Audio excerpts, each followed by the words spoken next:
Hello दोस्तों। तो gold की ट्रेड ली हुई थी हमने बाई की। कुछ $500 प्लस प्रॉफिट में है, देख सकते हैं। H4 में देख सकते हैं हमारा टारगेट भी हिट हो चुका है। पहला टारगेट हमारा ए लेवल था, ये वाला ए लेवल। और दूसरा टारगेट हमारा ये H4 का ऑर्डर ब्लॉक जो है ये वाला, इस ऑर्डर ब्लॉक तक था। तो टारगेट ऑलरेडी हिट हो चुका है और यहाँ से हम सेल देख रहे हैं। इस वाले ऑर्डर ब्लॉक, ये जो पूरा जोन बना हुआ है, वहाँ से हम गोल्ड को सेल देख रहे हैं। ऑलरेडी हम सेल ट्रेंड में ही है। मैंने मेरे सारे प्रीवियस वीडियो में भी बताया हुआ है कि यहाँ से हम गोल्ड को सेल देखेंगे। पर तब तक हमें यहाँ से बाय ट्रेड मिली हुई थी तो पकड़ ली। मैंने जब ट्रेड ली थी तब भी अपडेट किया था कि यहाँ से गोल्ड यहाँ तक ऊपर जा सकता है।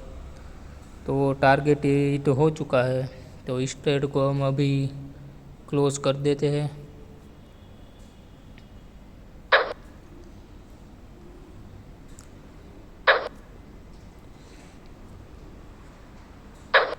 इसका काम हो गया पूरा।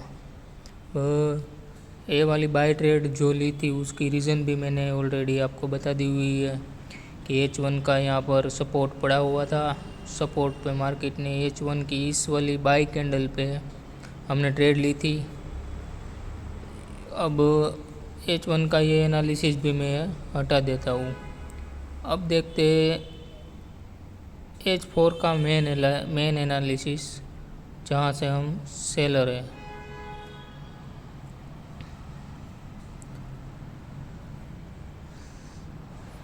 तो जैसे कि सारे प्रीवियस वीडियो में मैंने बताया हुआ है कि गोल्ड को हम इस रीज़न से सेल देख रहे हैं। ये जो पूरा जोन है यहाँ पे H1 में आप देखिए, H1 में भी एक ऑर्डर ब्लॉक पड़ा हुआ है। तो यहाँ पर हम लाइन लगा देते हैं और H4 में हम सेलर, H4 टाइम फ्रेम तक हम सेलर क्यों है वो मैंने प्रीवियस वीडियो में ऑलरेडी बताया हुआ है कि स्ट्रक्चर ने यहाँ पर जो सारी अपनी कंडीशनें पूरी कर दी है, 1 2 3 4 5 वेव पूरी कर दी है। उसके बाद ये लेवल, दोस्तों ये लेवल ऐसा है कि इस लेवल पे आपको सारी चीज़ें ऑटोमेटिकली मैच होना शुरू हो जाएंगी। जैसे कि डाइवर्जन है, वॉल्यूम का आना, जो भी चीज़ें हैं वो सारी इस लेवल पे फुलफिल हो जाएगी। तो इसलिए स्ट्रक्चर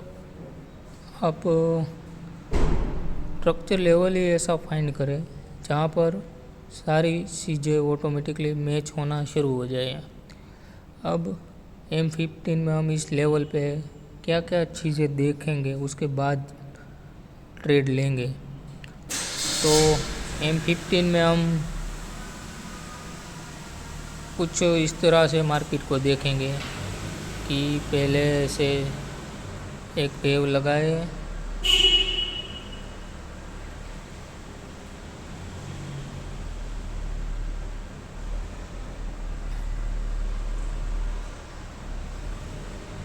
फिर ऐसे एक वेव लगाए जो कि ये वाला सपोर्ट ब्रेक करे, ये वाला सपोर्ट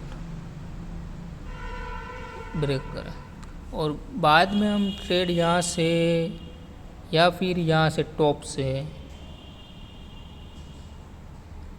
या फिर इसी लेवल से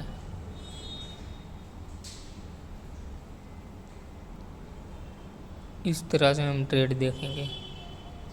और उसी के साथ M15 में हमें डाइवर्जन मिल जाए तो बेहतरीन है। H1 की कोई इंगल्फिंग कैंडल मिल जाए तो भी बेहतरीन है। H4 की कोई अच्छी खासी सेल की कैंडल मिल जाए तो भी बेहतर है। कुल मिला के आपके पास कोई ट्रेड बनने की रीज़न में आपके पास 3 वजह होनी चाहिए।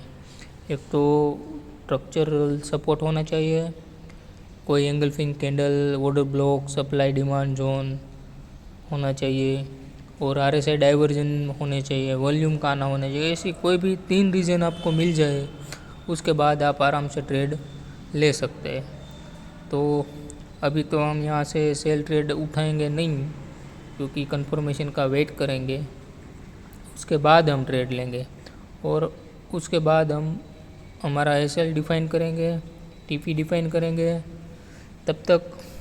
और इस लेवल से मैं जब ट्रेड लूँगा तब ये ट्रेड मैं आपके सामने लाइव ट्रेड लूँगा और उसका SL डिफ़ाइन करके दूंगा और TP भी डिफ़ाइन करके दूंगा। और H4 में ये जो 3 सेल की कैंडल लगी है, जो कि हमारे लेवल से पहले ही मार्केट सेल हो गई, ये एक बेहतरीन कंडीशन है कि यहाँ से मार्केट सेल होने की एक बहुत ही अच्छी खासी निशानी है। जो एडवांस सेलर यहाँ पर आ गए थे उसको उड़ाने के लिए मार्केट इस लेवल तक जाएगी। और इस लेवल में लिक्विडिटी की बात करें तो ये वाली लिक्विडिटी पड़ी थी इस कैंडल की वीक के लेकर ये कैंडल की वीक तक की लिक्विडिटी जो पड़ी थी वो मार्केट उड़ाने आई है, उसको उड़ाएंगी, उसके बाद मार्केट सेल होंगी। तब तक हम हमारी M15 में जो कंडीशन बताई है उस कंडीशन का हम वेट करेंगे और उसके बाद हमारी ट्रेड बनाएंगे। इसके अलावा और कोई लिक्विडिटी यहाँ पर बची हुई नहीं है जो कि मार्केट लेने जा सकती है। ठीक है गाइस, तो यही लिक्विडिटी है, तो यहीं से मार्केट को सेल होना चाहिए ट्रेंड के हिसाब से। तो जैसे ही मैं ट्रेड लूँगा आपके सामने मैं अपडेट देता रहूँगा इंस्टाग्राम पे, यूट्यूब पे। तो हमारे साथ बने रहिए। Thank you so much.